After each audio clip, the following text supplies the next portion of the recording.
Is the team actually following it? Are there things that you need to iterate on in order to have them adopt it better? That's all things that we're going to be going through today. So, implementing essential SOPs and policies to form that operational backbone of a scalable firm. The first thing I want to share is our Wize template on an SOP. And I just want to go through the anatomy of this. You don't need to follow exactly the way it looks, but definitely you would need to have these components in there. We highly recommend it.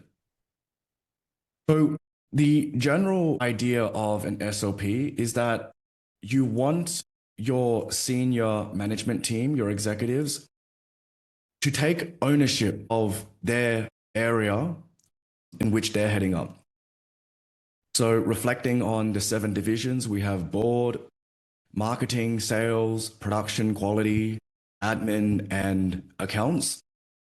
Each of those 7 divisions is headed up by a specific executive. So in accounts, you have a CFO. In admin, you have a COO. In board division 1, you have the CEO. Okay. And in quality, you have your CTO, and that is the chief technical officer. Okay. So concerning tax and accounting, technical quality. And we run a corporate structure here in Wize, not a flat structure. So what's the difference? How does this influence this SOP topic? In a flat structure, the way SOPs get made is all the partners get into a boardroom together and they all start having equal takes on how a specific division should be run, how it should be led, what are the KPIs and the metrics. And leadership through a committee isn't really the most efficient way to run a business. It can make total sense if you're $100 million or $1 billion company to do it that way. But for us, or here, sub $20 million accounting firms, we really don't need that level of executive decision-making overhead. Okay, so we run a corporate structure, and that is a single person could be assigned one or many executive positions, and they would take full ownership and say around how that division should be run. So here, we're all wearing multiple hats. You're the CEO. You're also concerned with the quality of the work. You're probably also concerned with the finances of the firm itself. So you're already wearing 3 executive hats there. You might have a COO as well. Okay, if you're trending towards that high $1 million, $2 million range, and you might have your own COO there. You would take ownership over those 3 areas, but you would give ownership of the admin and operations to that COO. And you don't want to interfere. You want them to own and accept the failures and successes of their decisions. And so that's the fundamental organizational and executive framework. So that's why here in this SOP template, we have the division identified. Okay, so that communicates what division does this SOP belong to and whose portfolio it is. Okay, so like in government, you have the Minister of Education, the Minister of Finance. That's all the ministers I know. Okay, so I think I know more executives in the 7 divisions than our actual government, but that's the person you put here.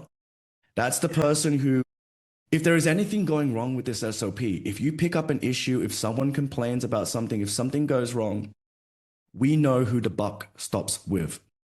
Okay, so that's the portfolio. Then you want to put in a file location. You want to make it easy for people to actually find where the resources are that back up this SOP. Okay, so that's important to put in. And then you want to just have a quick sentence on what the purpose of this SOP is. And this is probably one of the most difficult things to get right. Okay.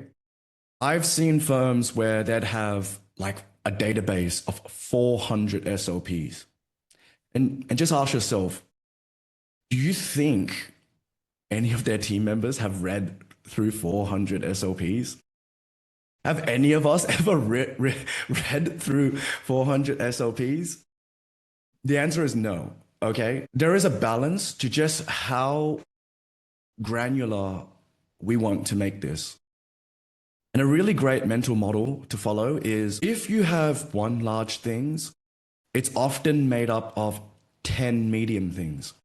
And each medium thing is made up of 10 small things. Okay. And where you want this SOP document to sit is ideally at that large or medium level. Okay. This is like the law where you have the details. Okay. The exact details, the how-tos, the step-by-steps, the guides. You'd want to include those as resources inside the file location. You ideally want this SOP to be a broad index or reference showing people, okay, so if you're dealing with this problem, what exact resource do you actually need to go and look for? That's ideally where you would produce this SOP at that level first before going any deeper. Okay, so don't start micro, start large, and then begin to break it down, okay? And then cover it from there. Otherwise, you'll feel like you're in SOP hell. You're just writing SOPs day in, day out, and it feels really productive. I know. I used to go to the cafe, get my laptop out and order a coffee and stay at the cafe just way too long. They just don't want me to be there. I can feel it. But then I've written like 10 SOPs that I've never read after that. So keep them high level and then begin to break it down. So that's the purpose of this SOP. Start large, then go granular. And then we have the status of the SOP. And the status of the SOP usually follows, you want to make the phases in which an SOP needs to go through before it becomes official in the firm appropriate to the size of your business. $10 million practice? Okay, it's in discussion. It's drafted, it's reviewed, the review points are worked in, it's discussed again, it's trained, it's piloted, all these things, sure. If you're a sub $1 million practice or a sub $2 million practice, you want to empower the person who is heading up that portfolio to push things through and only just stop at the point where it needs to be communicated to everyone else in order to get feedback before it becomes official. Okay? Because you want people to actually follow these SOPs. You can't just write a document and upload it into your SharePoint and expect it to have the same effect as downloading a program into a computer. It needs to be communicated to people, and your whole office needs to be bought in to what the purpose of this SOP is. So here we have this, what stage of approval is it at? Okay, and what date did that happen? And has the manager approved it? Has it been communicated to the team? Has the team been trained on it? Is there an SOP video accompanying it? And have you added it to procedures and policies library inside the Wize Hub, which is a great directory. I would highly recommend everyone start putting your SOPs and policies into, because in the not too distant future, your team would be able to start chatting to those documents within the Wize Hub. So I recommend investing in completing those document libraries now. That would be a thing that would be coming in the not too distant future. Yeah, just focusing on this, you want buy-in. So that covers the mechanics of how an SOP is developed, as well as the foundational org structure and who's accountable for it. So if you've got any questions there, just ask me. Now I just want to go through a few further nuances that build on that large, medium, small concept in that area to help us write good and relevant SOPs. Now, you might find that you're too busy to write SOPs, that there's just no time that you're going to be sitting down and writing out a masterpiece of an SOP, or you might find that you have heaps of time. Now, it's a lot more harder when you don't have time. So it's important to be able to prioritize what exact SOPs should you be writing about, and exactly when, or like when a problem occurs, when should that warrant an SOP getting created. So I'll go through some essential SOPs that you should implement after when I get through this explanation. The best thing to do is write SOPs to solve a problem. Okay, don't write SOPs as a history anthropological exercise on your firm. Okay, so don't just write SOPs for the sake of writing SOPs.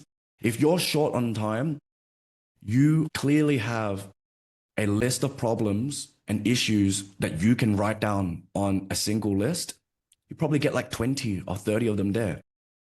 And then just examine this list, okay? And talk about it together with your team and see if you can classify each of those as critical or low priority or medium priority or high priority. Like actually try and look at these problems that are happening and see which of those that are happening are the biggest problems right now.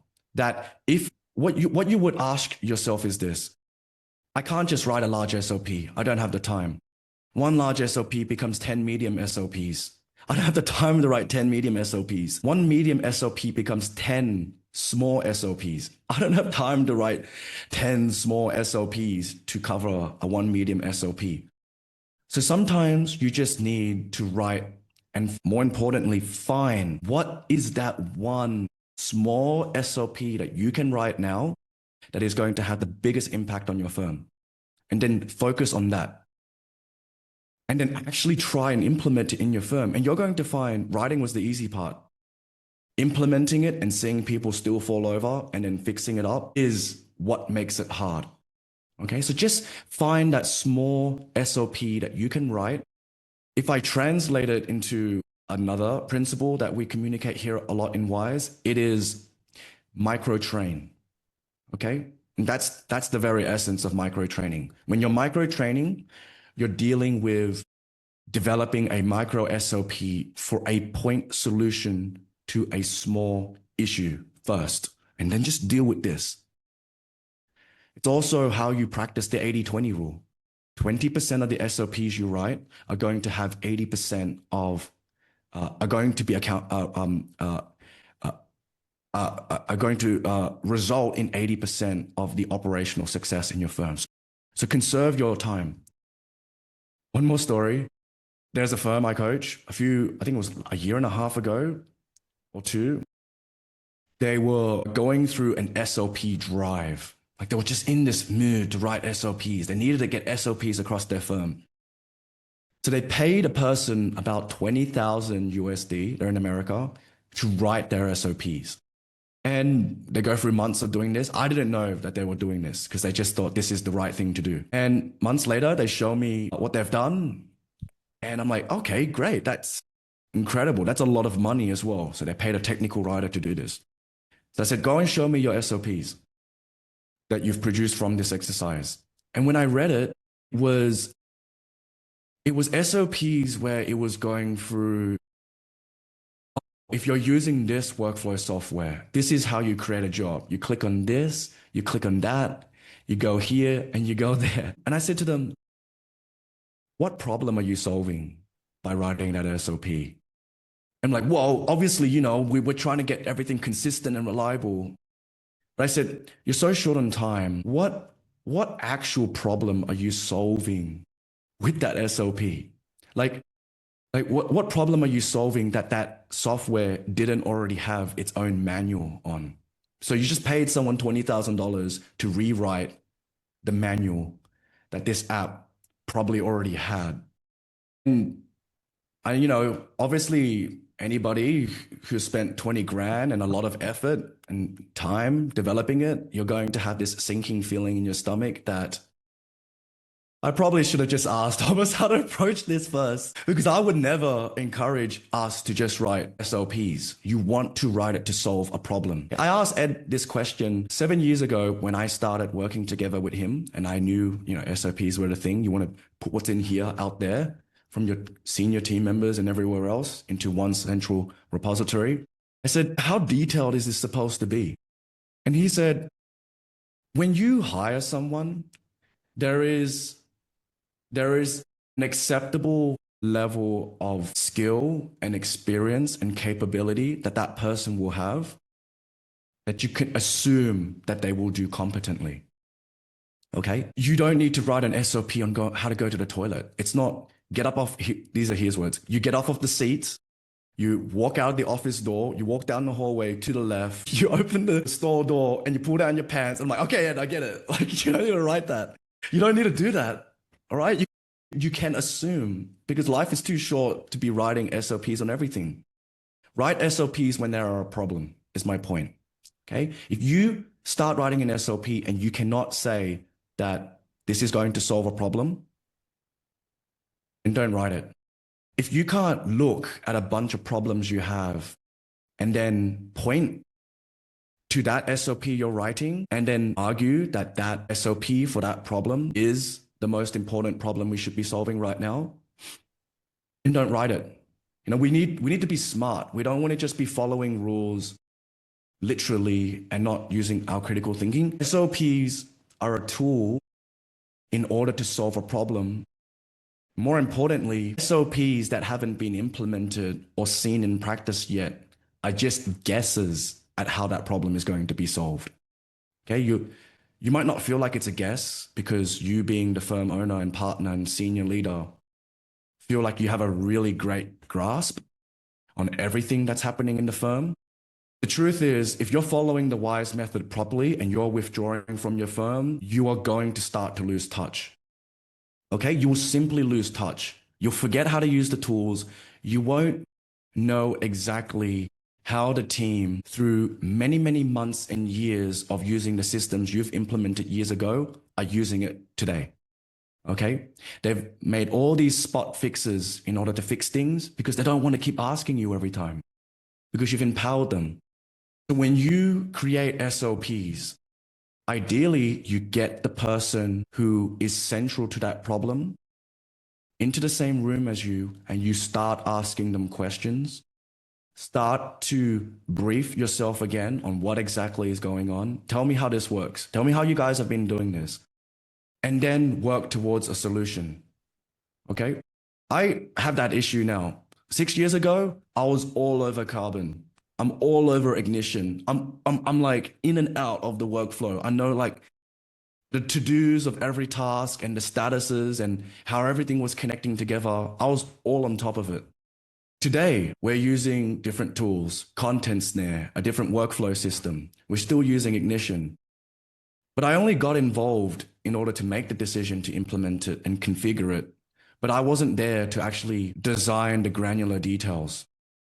Implementing systems nowadays is me teaching the team how it works, giving them a few ideas and telling them, go for it. Now you know how it kind of works. Go and make it fit yourself because there are managers in place who can do that. And they also have a previous foundation that they can work from. So they're not creating it from scratch. It's a little bit of migration thinking, a little bit of there's the opportunity to create new efficiencies. When those things were implemented recently, and it was earlier this year, from the admin side, they told me that it was very difficult and time consuming in order to sort documents out in SharePoint. For me, thinking that I still know everything going on, I go into Power Automate in Microsoft. I start making this thing I spend all day and night doing, and I was having so much fun, and I implemented it. And it worked. I tested it. It worked. A few weeks later, it's in practice. And they go, yeah, it's great, Thomas. It's definitely getting the documents in there, but we're having all these other issues and it's costing us time. And so it hit me. I just implemented a solution without properly asking people about what the current state is. I didn't put enough energy into proactively following up how that implementation went. And my solution might have saved them time in one area, only to create more work in another area. And so that's something we need to be aware of.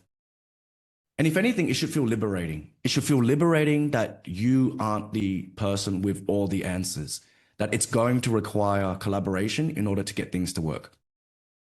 All right, so let me go through some key SOPs that I've plucked out today. The first one I want to go through here, and they're all found within Wize. The first one is the no triangles policy. Okay, so I want to go through some foundational cultural communication level policies. What is this policy? Policy SOP is similar-ish. I guess policies communicate like a behavior that you want the team to follow, whereas an SOP gets a bit more detailed, but you can class them in the same category of things. It's communicating your expectations and how you want your firm to perform. So no triangles, what does it mean? It means when a person has a problem with another person or a process, that they do not bypass you or me. I'm confused who this is referring to, but you don't go and like talk about another person, about a problem that you're having with them, and they're not in the same room.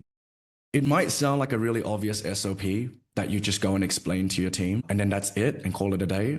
But this was the one policy that I saw myself having to really remember and apply constantly.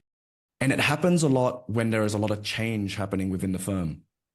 Okay, so I'll get one team member go, I have a problem with this process. They're not blaming someone, but they're saying they're having a problem with a process. And we know in the team structure that that process is owned by a person. I got really tired of trying to just solve their problems. Like I can't answer everything. So how I did it was every time I saw that, I would go, all right, can you get into a call with me? And I go to the other person and I'll go, can you join this call? And then what I'll do is I will just kind of set the scene. Okay, so from what I know at the moment, there's this issue happening. It's clearly affecting this person. It's probably affecting you too.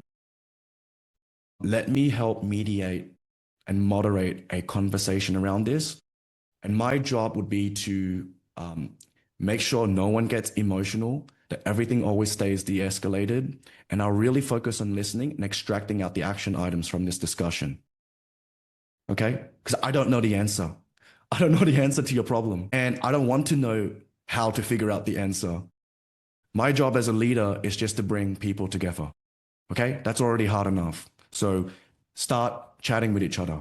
Okay? You're trying to apply communication and create a habit of it in the office. And it only happens because you dragged two people into the same room together. Okay? And you're there to just make sure it doesn't derail and go in a bad way. Okay, so hugely important SOP. I highly recommend you type no triangles policy or no triangles or triangles into search in the Wize Hub to check it out for yourself. Right, let me go to the next one. Another critical policy, the no bypass policy. We've already heard about this, but it's actually extremely difficult to follow. It might be easy for some firm owners to follow, but you might find that staff members already in senior leadership positions are going to find this extremely difficult. They're going to feel like they've lost control of team members that they could just freely go to whenever they wanted to. And now there's this layer in front of them, the senior production manager. You're going to have accountants or senior production managers who used to be able to just go straight to the client in order to make a query, in order to get their job done. But now they're having to go through the senior client manager.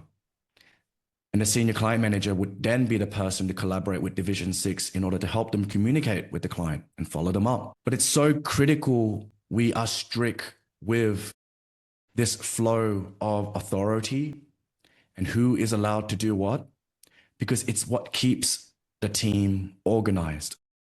And so the client managers are the only individuals allowed to talk with their portfolio of clients. If a production manager needed to, they might have enough trust with the client managers. And if especially there would need to be medium and small sized SOPs in place to cover this larger or broader SOP.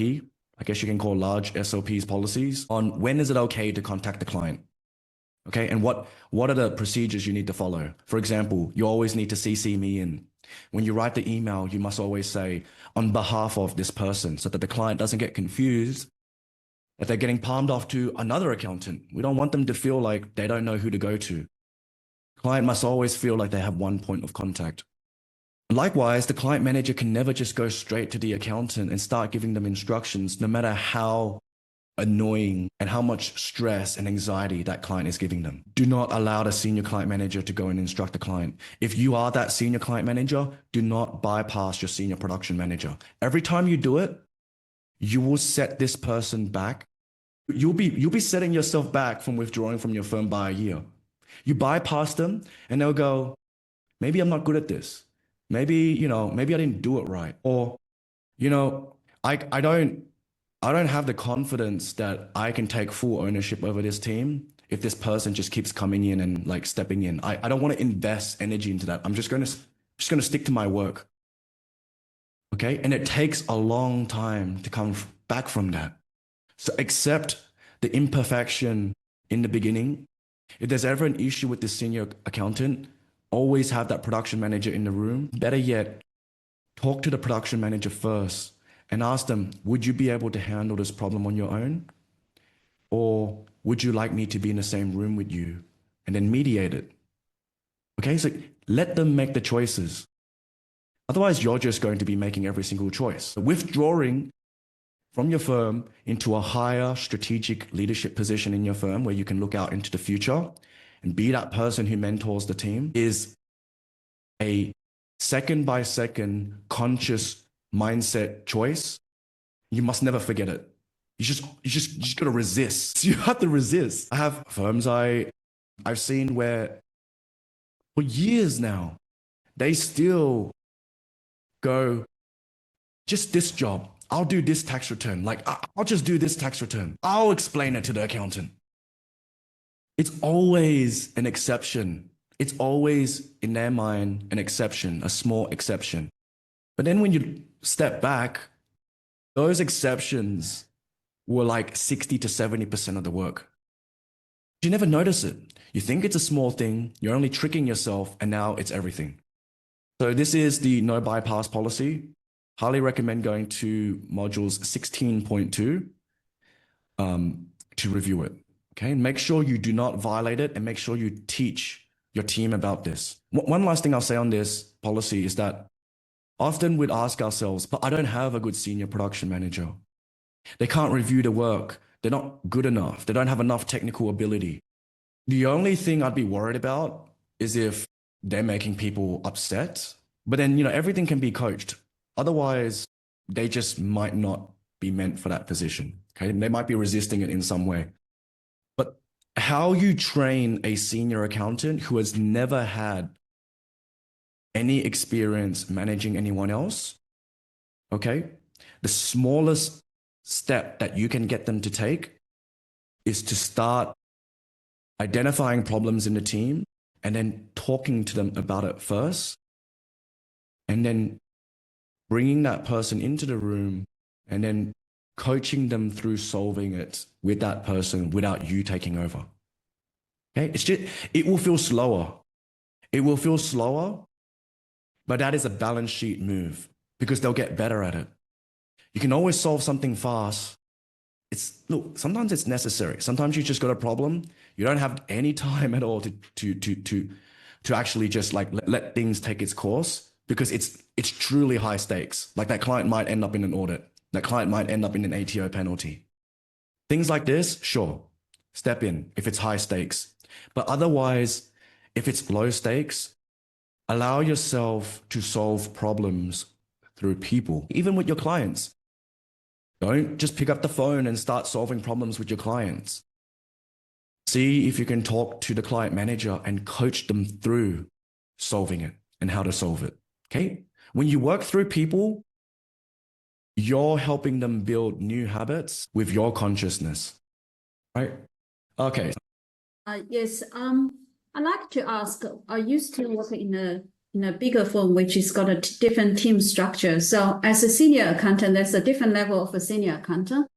We work on the file, we know the file inside and out, right? Sometimes we may get an intermediate accountant to assist some basic work for senior accountant. So usually senior accountant is the client contact point, right? Because so many clients, so we contact different senior accountant contact.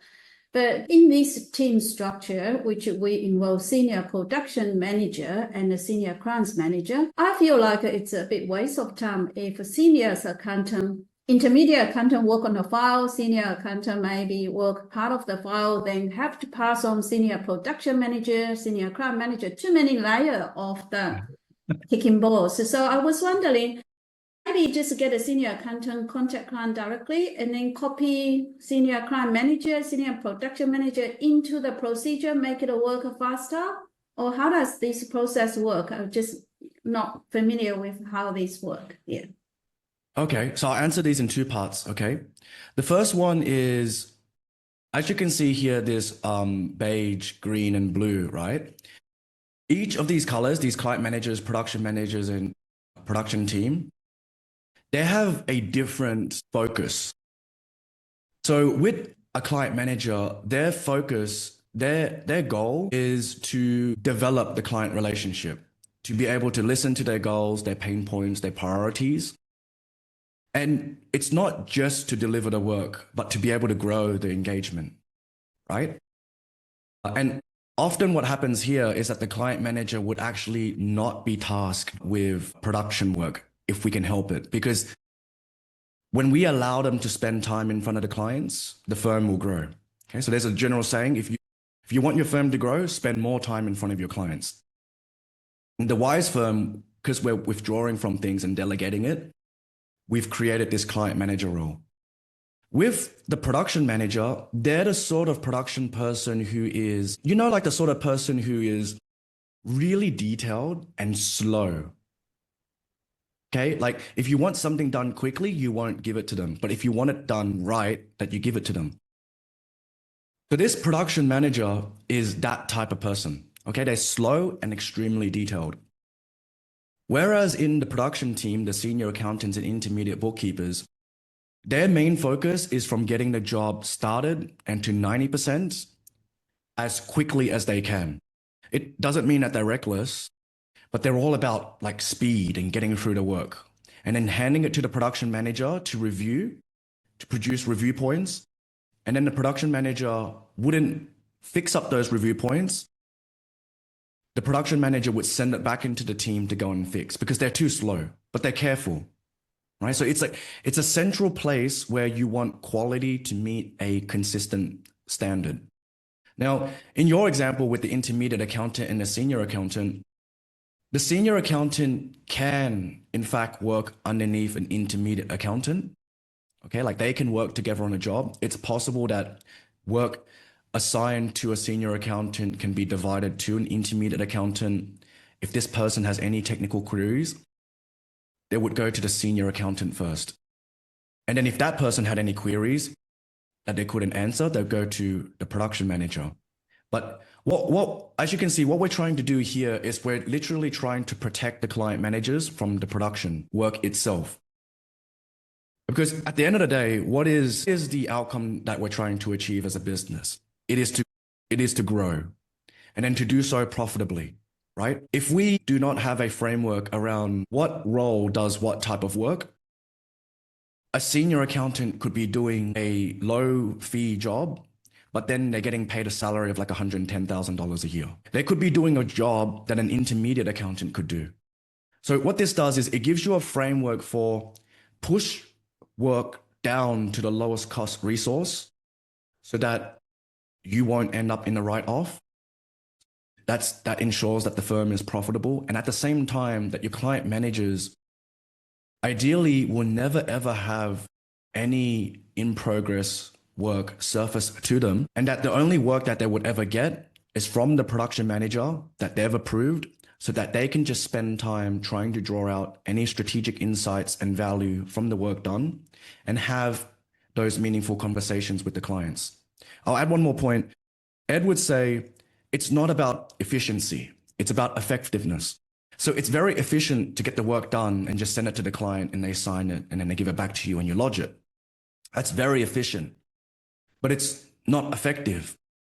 Because looking at it from the client's point of view, they would feel like, my work is sort of like a commodity. I need someone to be able to, like, I had all these questions I wanted to ask. I wanted time to actually, I'm planning all these things. I'm buying a property.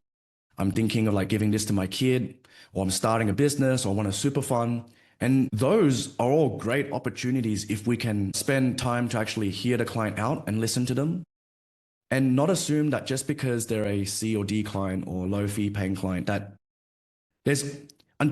unless we actually know their goals, pain points, and priorities, you can't classify them as A, B, C, and D.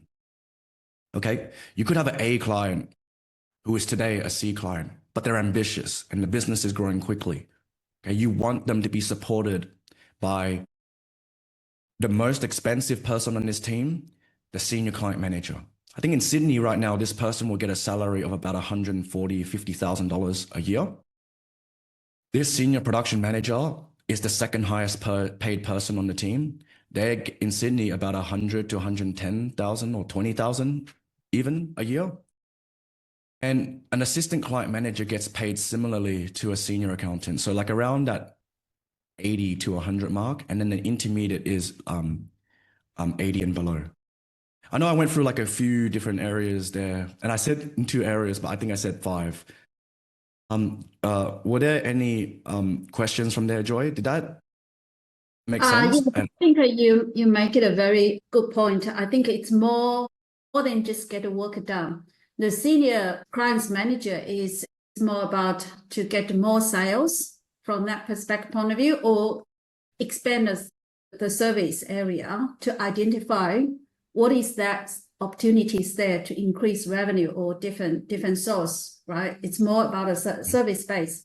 But production manager, as far as what you said, is more about a technical point, quality control, and try to focus on a high skill set in that to be able to charge high skill set, maybe identify some more complex tax issue in that perspective. So coming back in a reality, not everyone's here, typically myself, the structures here looks, I think from last lesson, it's about 1 million, right? 1 million team.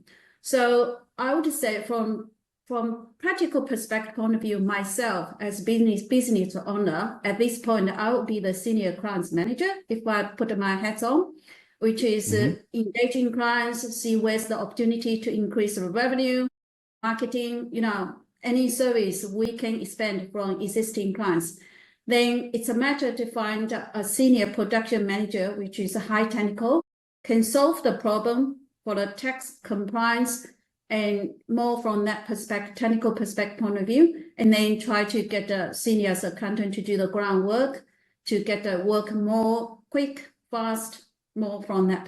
Is that my understanding right? Just from practical point of view, from 1 million. I know there's some people have few millions team have a different structure, but from 1 million, that's what I need to focus on. Is that right? You got it 100%, Joy. You nailed it. You nailed it. And in fact, you made that connection that you are the senior client manager. And so the most logical thing is to actually hire a senior production manager. There are firms I've worked with in the past, Joy, where I'm spending like 2 years telling them to hire a senior production manager. And it's just that one thing that they need to do in order to give themselves more time to be in front of the clients. And they're like, but they're not going to get the work right. Like there's all these things, or I don't want to spend the money. And, when you hire them and you focus on the marketing and sales, you'll make your money back in like 6 months to a year, right? But then spending 2 years to debate it, that's worse. So you made that connection right away. That's exactly right. If you get that senior production manager, they're going to enable you to spend more time with the clients and then find out what other ways can you actually help the client. Senior client manager, you can charge them out at like $270 or even $300 an hour. If you got them to work to like 80% productivity, I don't know the exact numbers.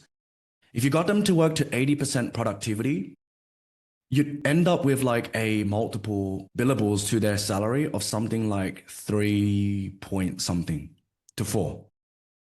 Okay. Call it like 4 like if they're fully working. Realistically, they're not because they're dealing with clients.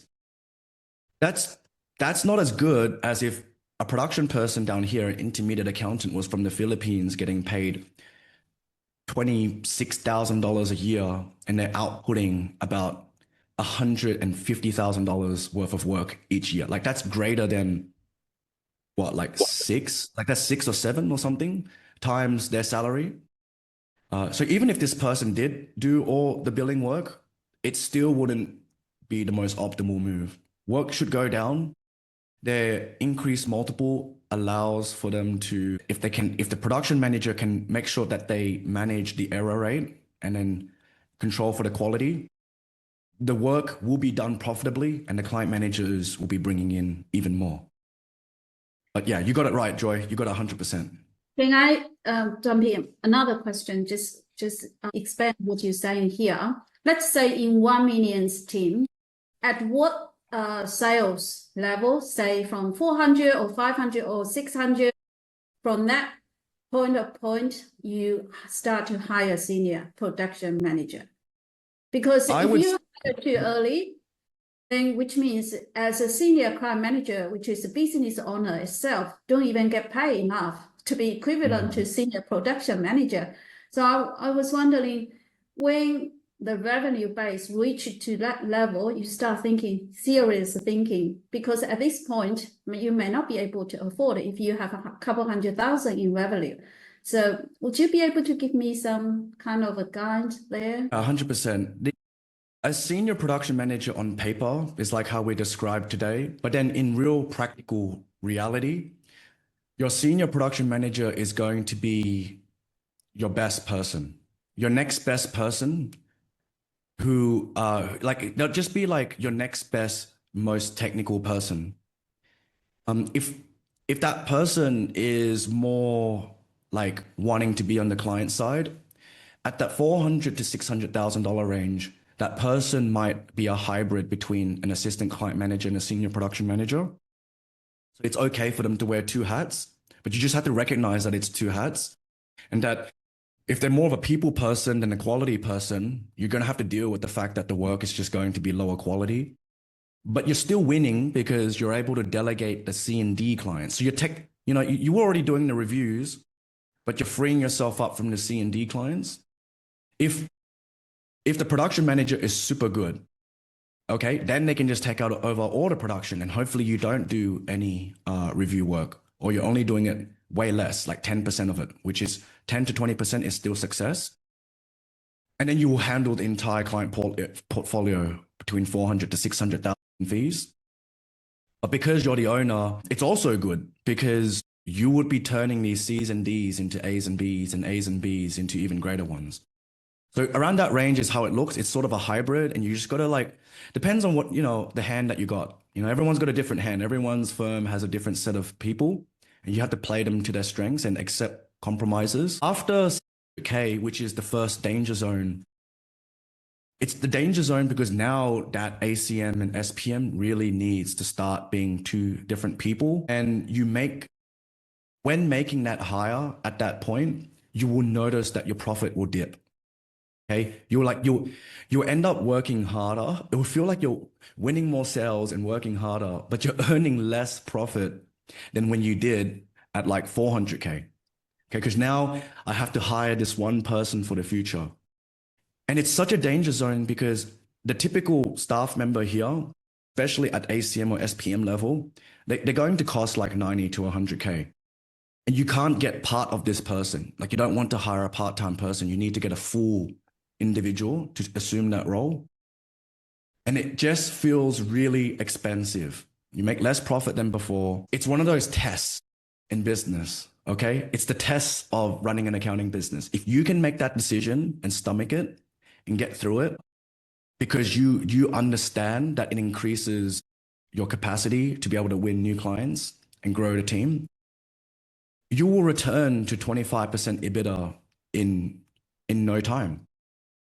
And then soon you will approach that $1 million mark. And when you start to make future hires from that point on, it won't have such a huge effect on your EBIT, right? So like, there's this one firm I work with, they have about 60 employees, 5 million USD per year. It makes no difference to him if he hires a senior client manager or not. In fact, he will create new teams in anticipation for the growth that he gets. And it will run at a loss. And the other teams will be like propping, like basically me making up for the loss that team is making because it's carrying wages, but it hasn't yet reached the level of capacity needed in order to, break even or be profitable. But then you look at it a year later, it's back at 25% EBIT, 30% EBIT, and he does it again and again. But it's a lot easier for him to do it because what difference does it make earning a personal income of $1 million after tax or $900,000 after tax? It doesn't make a difference. But at the level of 400 to 600,000, it makes a huge difference. You're hiring someone who's going to be 20 to 25% of your annual turnover. And it feels like, wow, like I have to see so many more clients. I still sort of have to like review this person and train them up. I would say like there's no easy way to approach it. And it's actually, we try to make it as simple as possible by using the team structure. It's a lot easier to when there's a structure because you can see exactly who you're missing. But yeah, does that help, Joy? Yes, I think I get the kind of the idea, maybe starting anywhere revenue from 400. That's kind of a little bit more practical. You can kind of afford it to hire that, which is salary is really high. But in the meantime, you maybe make a bit less because you hire one more, but you create a capacity, you create a possibility after you reach in 600. So 4 to 600, that's the ideal way. I'm not quite sure if you're right, but I think based on what you're saying, looks like this is the ideal range when you to consider to hire someone. Hire too early to just give yourself too much financial stress to try to get someone in, and in the meantime working through the additional revenue to cover that wages. Yeah. And look, it's all about what your firm, where your firm currently is. Like, for example, the senior production manager on paper here represents an ideal. If in your firm you have, like, for example, only a senior accountant and intermediate accountant in your mind, you can start treating that senior accountant like a senior production manager in the sense that, okay, I have to still review all the tax returns and financial accounts. There's no choice. Like that person can't do it. But maybe they can review the business activity statements. Maybe they can review the bank transactions, right? Like you can see like what pieces of a senior production manager can I have that senior accountant start doing? So they start acting. They're basically effectively a production manager, but not like in the ideal way we're talking, but it's happening, if that makes sense. Mina, I'll answer your question, like which team member does online inquiries new clients get flowed to, and who responds to the inbound potential. Chris, you said, we have our office manager and secretary doing this first, and client managers. Yeah, it looks like consensus around client yeah, exactly. So that makes a lot of sense. Client managers, you want the person doing that discovery call and fact finding because they have the questions to ask. I'm seeing like something interesting nowadays where firms would have like a sales team. Okay, like this different sales team where they would be the ones to jump on the lead because leads are so important. You want to call them in like within 60 seconds, right? And then they would go through our checklist and start qualifying them. Their conversion metric would be setting up the discovery meeting, like because they have to sell the discovery meeting. And at the same time, qualify if that prospect is going to be right. Depending on the size of your firm and how you want to play it out, that person jumping on the lead and qualifying them might be the office manager. It could be a separate person that the office manager manages. I guess the point is you just at least have a qualifying step before it goes to the senior client manager, which would make a great SOP. Okay, that in itself is an SOP that you would want to create. Like in Wize, we got leads, prospects, and then clients. A lead is anyone who potentially could be your client. A prospect is someone who's been it's given a proposal and they have had a discovery done already. So that deal flow is extremely important. You want to document that in an SOP. On these two, you want to have an SOP around how your team conducts their daily huddles. What is a daily huddle? It's a 10-minute meeting in the morning every day. And each team member in a set order is going to answer the question of what jobs are you working on? Okay. What will you finalize today? Like, okay, what's actually going to be lodged or done? And what are you stuck on? Okay. So this is a 5 or 15-minute meeting. I just want to say the purpose of the daily huddle is not purely just about workflow management. What the daily huddle is for and why we get everyone into the same meeting together is it's about tuning your team's communication for the day. It's just like an orchestra. Before they start playing for an audience. They, all the violinists go, they tune up their violins. They all get in sync and in tune with each other. This is what this is. Okay? If you don't do this, you'll get somebody who goes into the office at 9 a.m. and they start digging into the work. You'll get someone else who goes in at 9 a.m. and they're spending the first 30 minutes going through their email, and everyone is just going at their own pace. This is everyone, let's get together, sound off. What are you doing today? What are you finalizing? What are you stuck on? And what you need to do as a leader is you need to be there. Okay? Because you'll find, are they even what are they even saying? Are they saying the same job for like 6 days in a row? Are they bringing up a job that they're working on that 5 days ago they said they were going to finalize? You'll never know. So be there. You don't need to participate, but just listen. And I highly recommend, and this was a tip Ed gave to me, just keep a pen and paper and just kind of like write everyone's names along the top of the layout of a page, everyone's name, and just sort of jot notes. Okay? And what you want to do is when you start jotting down notes, you'll find this. Some people would kind of just go, what am I working on today? Oh, this. And it's just like, did anyone even catch that? Like, what did they even say? Like, okay, so can you do that again, but just speak slower? Because I didn't catch that. I don't think anyone else did. Okay? Either you're just trying to like fly under the radar, or like I need to like remind you that you actually need to communicate in a way that everyone's going to understand. So actively participate in your daily huddles and tune your team's communication. Okay? The more involved you are there, the more effective your team becomes, the sooner you'd be able to trust your team to do daily huddles without you ever being there. I had to be part of my daily huddles for like 2 years. Even when I go on holiday, I'll tune in to the daily huddle all the time.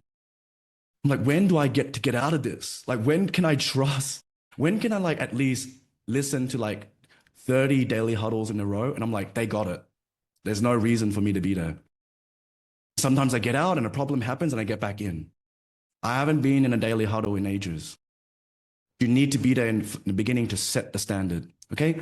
So this is going over meeting rhythms. It's an important SOP to go over. It's the daily huddle, and I don't think we're going to have time to go into the weekly tactical, but then visit this resource in 9.1. The videos there on the weekly tactical are going into heaps of details about what this is. The general purpose of the weekly tactical is don't use it to complain about the past.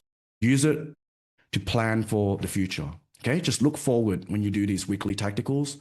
Don't try and look back into the past. And that's basically it. Look, there are some other key ones I'll just quickly say. 16.6 is about communication answering etiquette. You just want to communicate to your team if clients or internal team members message you to reply within 24 hours, or at least tell the person that you'll get to them later. And another one being around this annual workflow scheduling letter. Okay, so it's probably too big of a topic to cover now. There's heaps of SOPs. I just recommend going through the entire Wize Vault top to bottom. But when I was going through and selecting out these SOPs to share today, there were like 10 others that I wanted to put in here. But I could either go through them in a shallow way, or we could be able to like deep dive into some of them. And it sounds like we were explaining concepts inside the SOPs. I think it only makes sense why a policy, being a large SOP, is really 10 medium SOPs. And in each medium SOP is 10 small ones. You can see that, right? Looking at that discussion around, Joy, thank you for that awesome discussion around that team structure. It really is like 100 SOPs. So just start either addressing the problem if you're short on time, or go to Wize and then take all of what's ever there as the foundation for your large SOPs, and then trying to implement it where things don't work or make sense, then add those additional layers. Okay, so hopefully that should set the SOP journey for you. You do this, you're going to be able to ensure that your firm does things in a scalable way. Otherwise, you're making things that you're not, if you don't solve actual problems, you're not going to scale. If you don't get your team to buy in, they're not going to scale. It'll be consistent because they actually are a part of it, and you'd have a higher success rate of actually delegating it. Okay, thank you everyone for joining here today. had a very good, I hope you had got a lot good takeaways and excited to go dig into the Wize Vault and populate your policies and procedures in the Wize Hub. If you have any questions, feel free to send us an email. Okay, or if you want to know how to get it into the Wize Hub, speak with Raul. Okay.